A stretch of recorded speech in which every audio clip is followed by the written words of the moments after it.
This is Duke University. He is one of the leading young black writers in America. And today, Kiese Laymon joins us to talk about his new work, How to Kill Yourself and Others Slowly in America, and his new piece of fiction, Long Division, on Left to Black. I'm your host, Mark Anthony Neal. Yeah. Eric, you're a real life G for this one.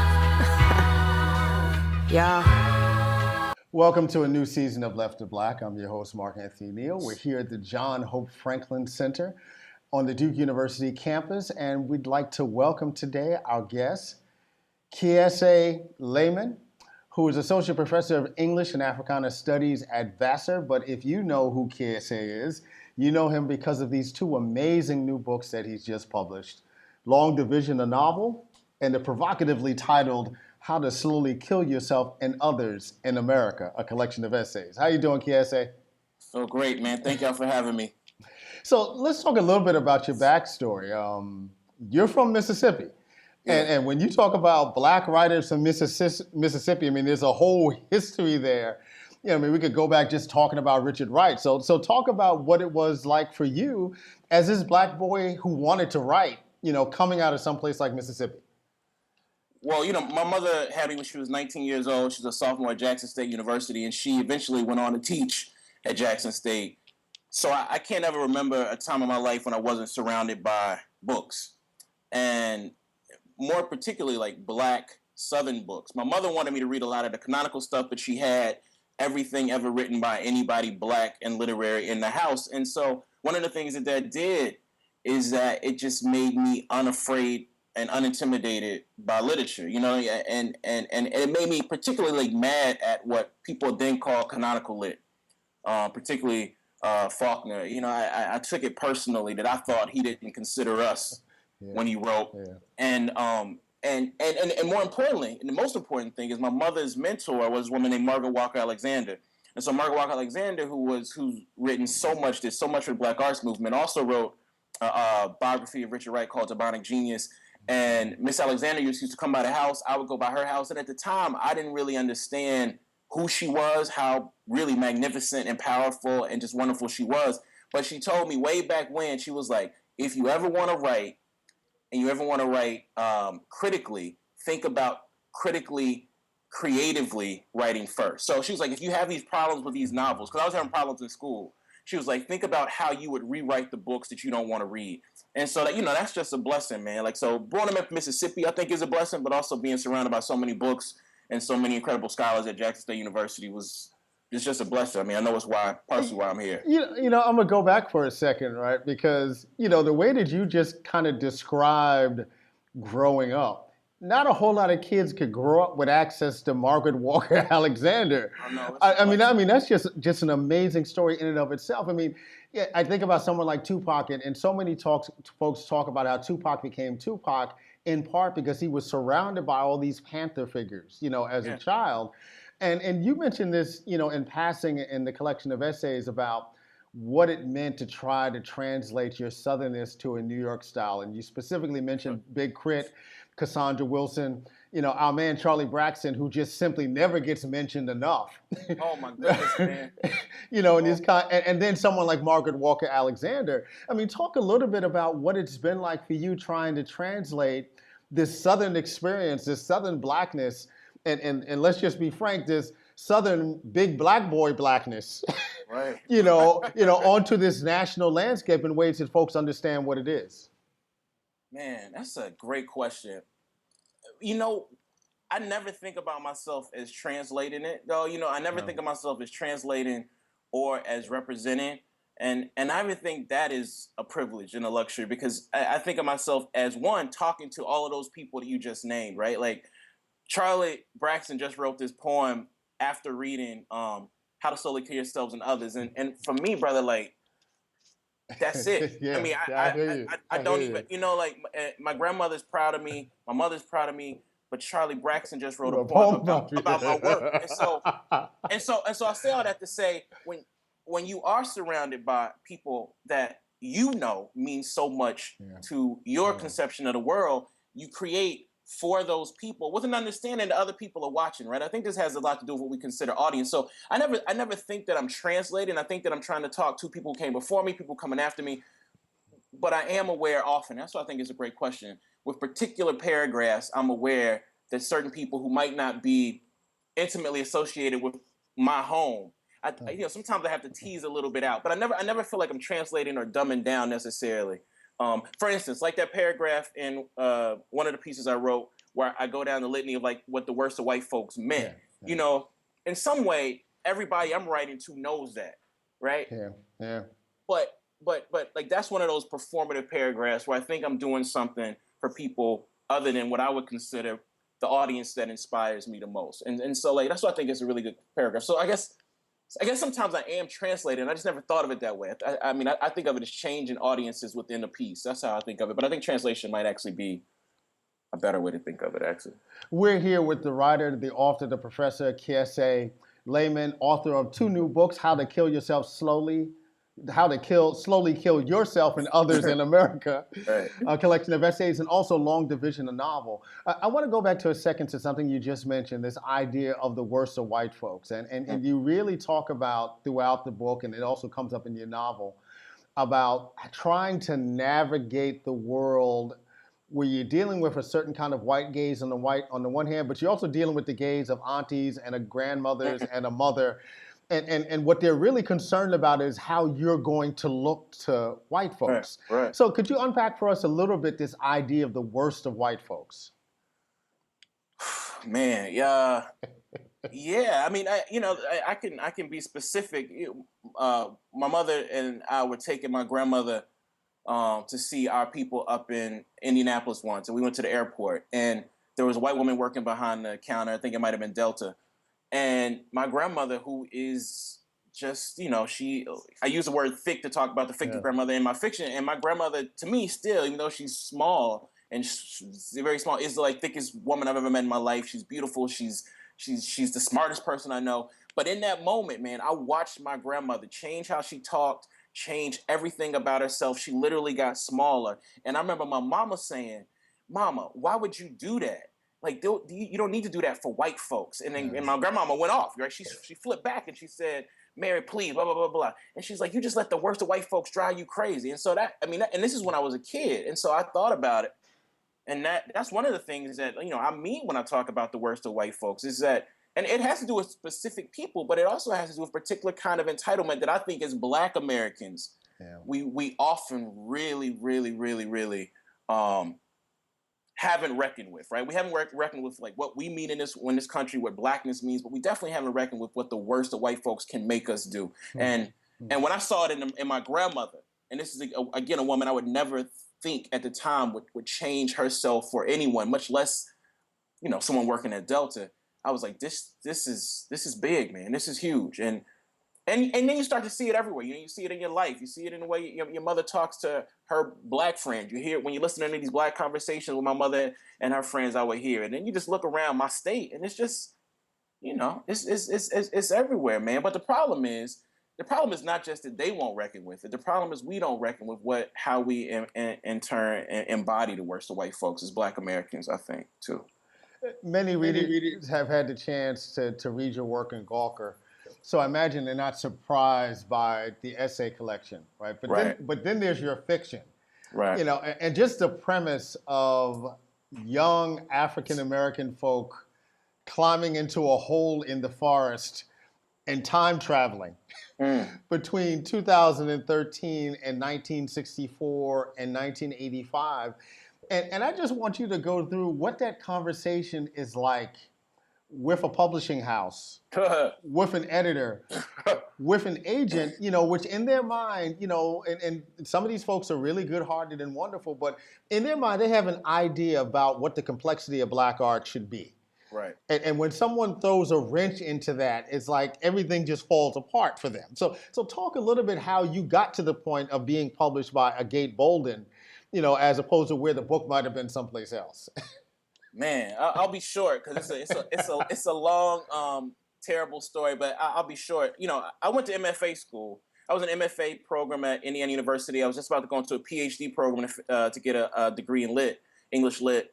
But I finished my MFA. I'd written like a 650 page novel.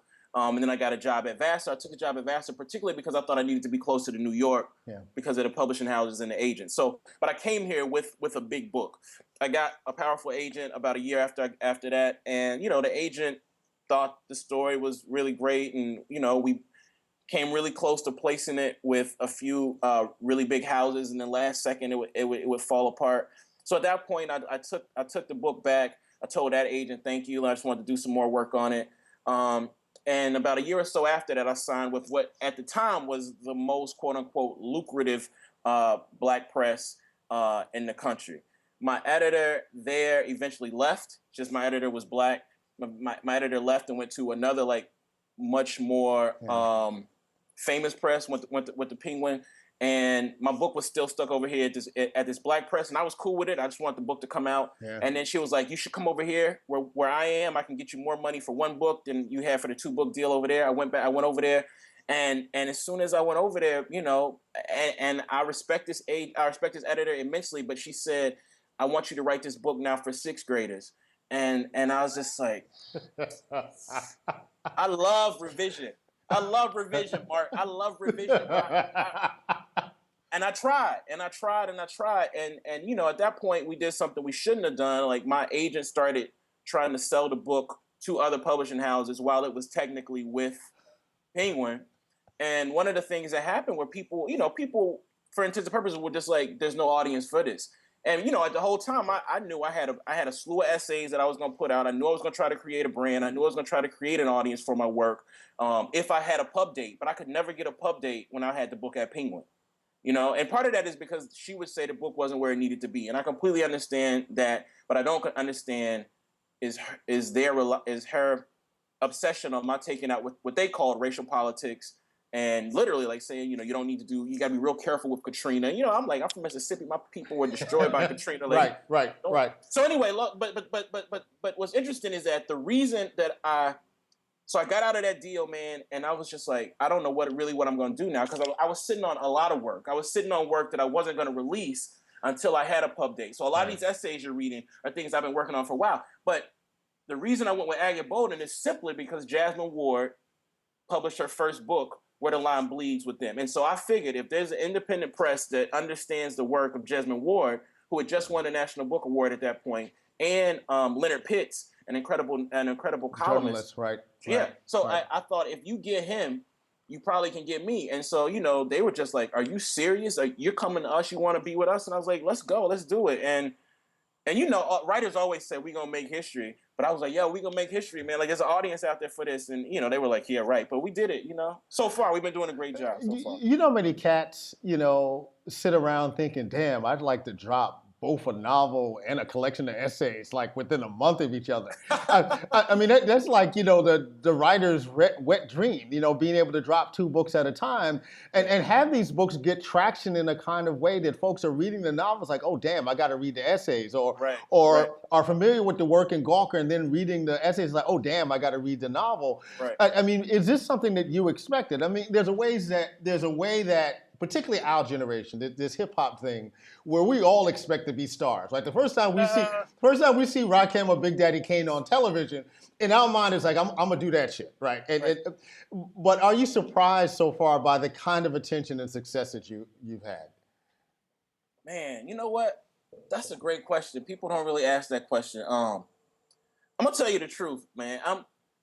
Because I was surrounded by books, I never thought I wouldn't write books. Right? Because I didn't think books were... most books I read weren't great books. Most paragraphs I read weren't great. So I knew I was going to write books.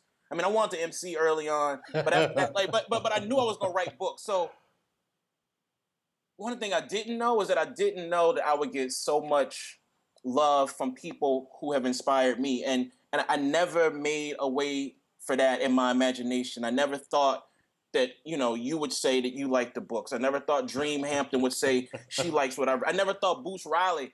I just didn't think it, bro. Like, I don't know what to tell you. Like, I knew the books would be out there, but I didn't think people who have inspired me would be inspired. Like Jasmine Ward, reached out to me to say some stuff she thought about my work. And so it's just that part of it has just been beyond my imagination. It's been so beautiful and so thankful. And I actually didn't think that my grandmother and my aunts would finish anything that I've written, to tell you the truth. And not because they're not intellectually sophisticated, but it's because I thought they'd just get bored by a lot of it. And they finished it, and we had conversations about it. So the reception, particularly by Black women, has just been incredible, man. Like, absolutely beyond anything I could imagine. We're here with Kiese Laymon, who's the author of two fantastic new books, How to Slowly Kill Yourself and Others in America, a collection of essays, and also a novel, Long Division, both published by Agate Bolden. Professor Laymon is a professor, associate professor of Africana Studies and English at Vassar College up in Poughkeepsie. One of the things I loved about the novel was this metaphor for long division, right? And and we're both on social media, a lot, particularly Facebook, and we have even friends and colleagues who do a lot of long division. On Facebook, right? Stuff that we just, and to be honest, right, I didn't get the metaphor until I put together the kind of Facebook pieces like, oh, these are people who just show all their work. Right? Everything. Talk a little bit about this metaphor that runs through this novel, this idea of showing your work and not showing your work, as in long division. Absolutely. So early on in the book, one of the city characters says to Shalea Crump, what about long division? And then, she says, everything with you is long division. You always want to show every single bit of your work. And she actually says to him, you just need to get in and get out sometimes. But then he says to her, but you told me you liked long division. And she says, well, I actually do like lingering in the steps, but just like going through the steps without necessarily thoughtfully considering what you've done, like, that's not what I want to do. So that's the first time we get the actual phrase long division. Right. And throughout the book, what I'm trying to say longer is that, the work of making it to 1964, 1985, and 2013 is work that the nation, and particularly I think a core of Black Southerners, particularly Black Mississippians, have done. And that's work that hasn't been shown. And so one of the reasons that the book is time travel is because I wanted to give people a glimpse into some of the work that has been done and some of the work that young Black people have to do to sustain identity, sustain imagination in these places. So the book in and of itself, is an example of long division. And the word division is one of the few words in our lexicon that has the ... equally above the eyes. And so the ellipses is also really important. And I needed to figure out a way to get the ellipses on the cover of the book because the ellipses is so important to some of the young characters in the book. So yeah, the work, that's what you said about Facebook, bro. It is so true. It's true, man. I mean, I'm glad sometimes we can be there, for people that want to show their work. And I'm glad sometimes when I want to show my work on Facebook, there's people there for it, right? Yeah. But I know, but I do notice myself, as I've gotten older and now, now people some people care what I say. I'll show too much work. I'll be writing these long Facebook posts.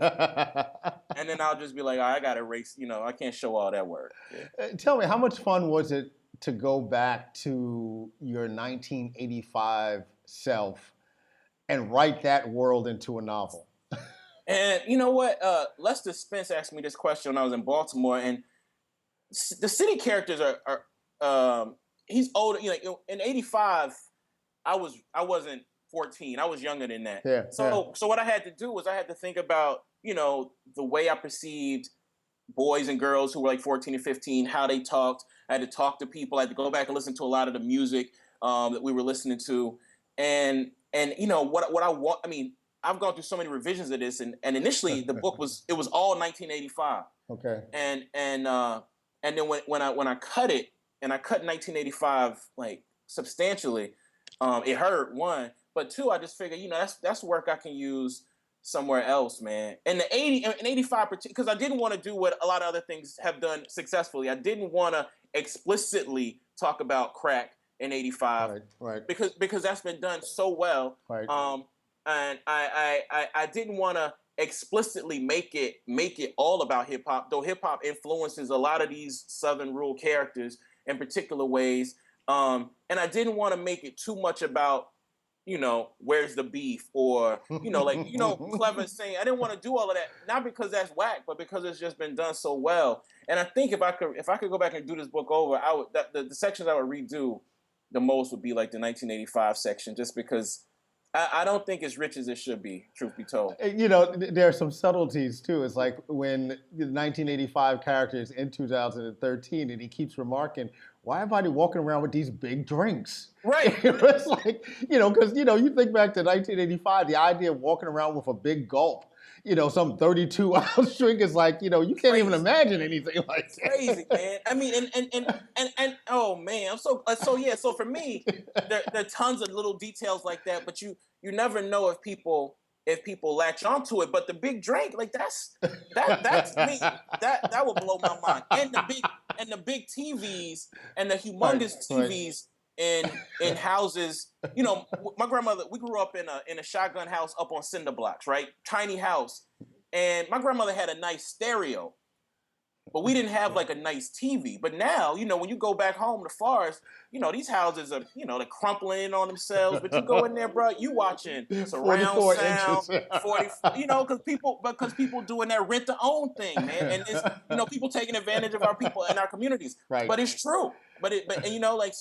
So that's one of the things that I wanted to put in there a little bit, like, this is disoriented. And the fact that one of the other things is like surround sound is new, right? Like, and so 85, the idea that you could come into someone's house and you could hear every little thing, not just see everything on people's face, every pockmark, every blemish, but hear sound coming from behind you in a house that just seems like it's more apt to be a shack. With 250 channels, right? Exactly. Like, what do you do? Like, how do you make? It's disorienting for that character, and I think it's actually disorienting for us too. And we don't really. I don't think we talk about that enough. To tell you the truth.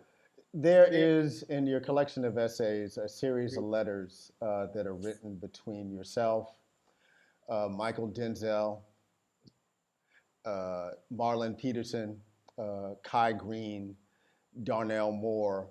Talk a little bit about your relationship with these men, particularly as writers.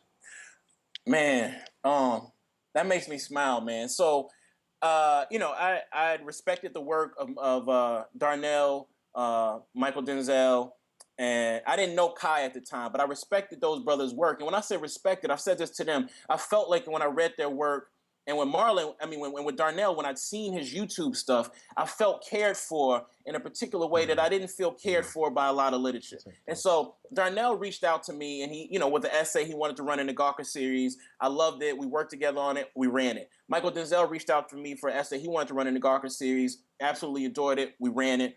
And then Darnell was like, I have this idea that we could create something called Brothers Writing to Live. It can be a campaign. We can get Anthony Neal. We can get my brother Kai.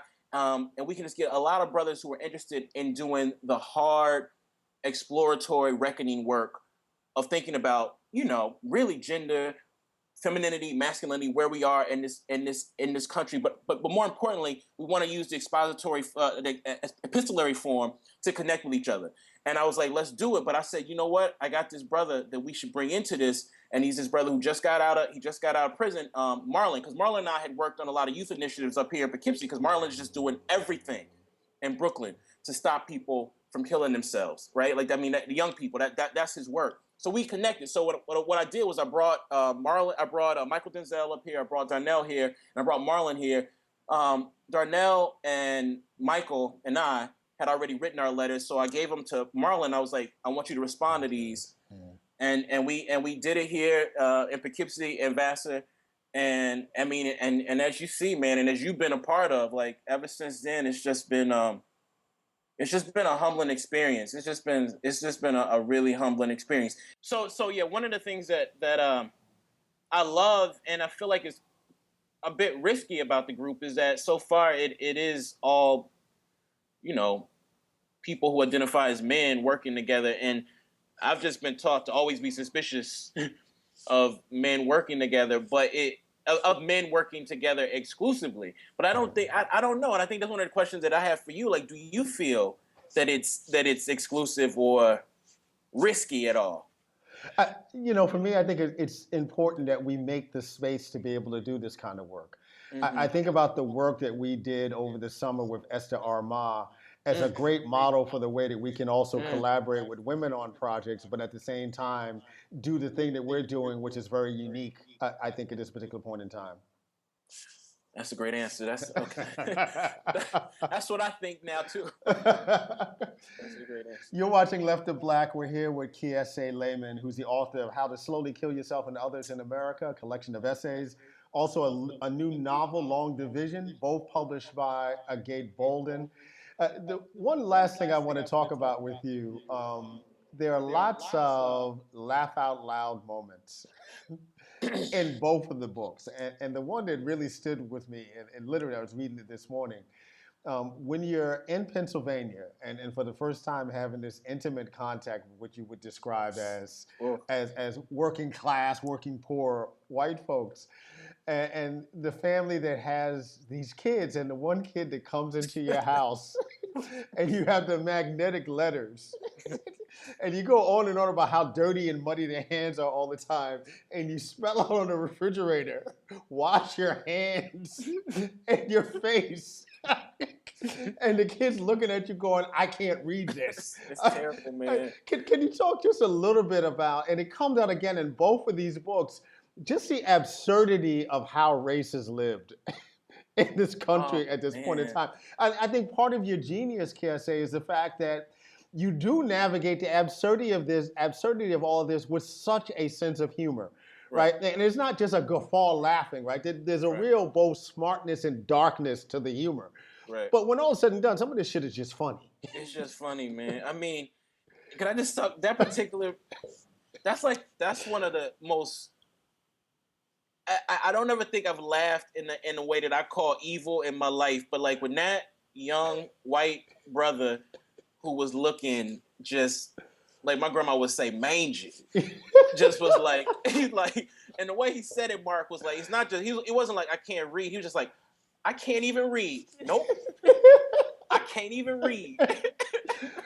It's a moment in a collection of essays that felt as though it actually should have been in a novel, right? Because it just exactly. And you know the absurdity of it is, and this is where I think Katrina is important, because in some way I think it's easier for our nation to reckon with this huge quote unquote natural disaster, right, than it is for the ways to reckon with the ways we have absurdly and obsessively destroyed each other, and particularly I think destroyed poor working class folks in all of the country, but particularly like the Black South.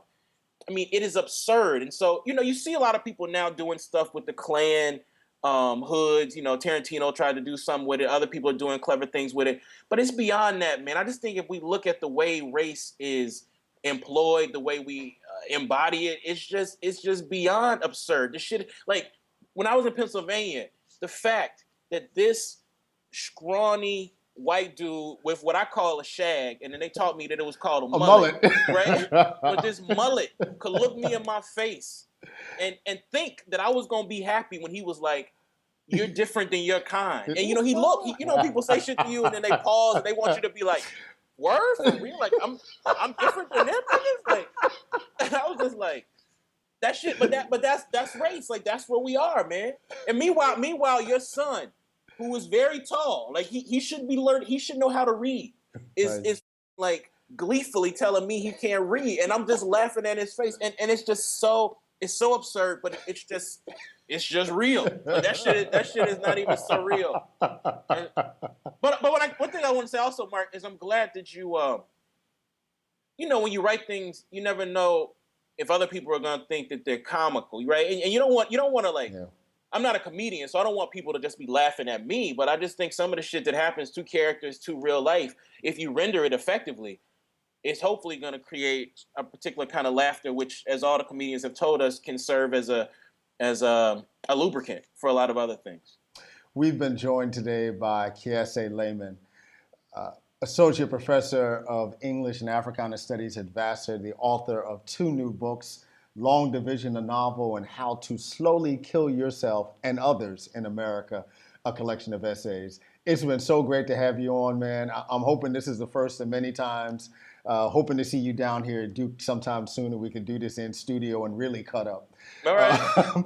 But thanks a lot, man, for joining us on Left to Black today. And I just want to say thank you, Mark. And you know this, but you've just inspired so many of us, brothers. So just thank you for giving me any time today. Thank you so much. You're welcome. Yeah. Eric, you're a real life G for this one. Yeah. All black everything. All black, you know. All black in the name of all my black heroes. All black everything. All black polos, all black medallions, yeah. All black, you know, say, all black everything. All black, you know. All black in the name of all my black heroes. All black everything.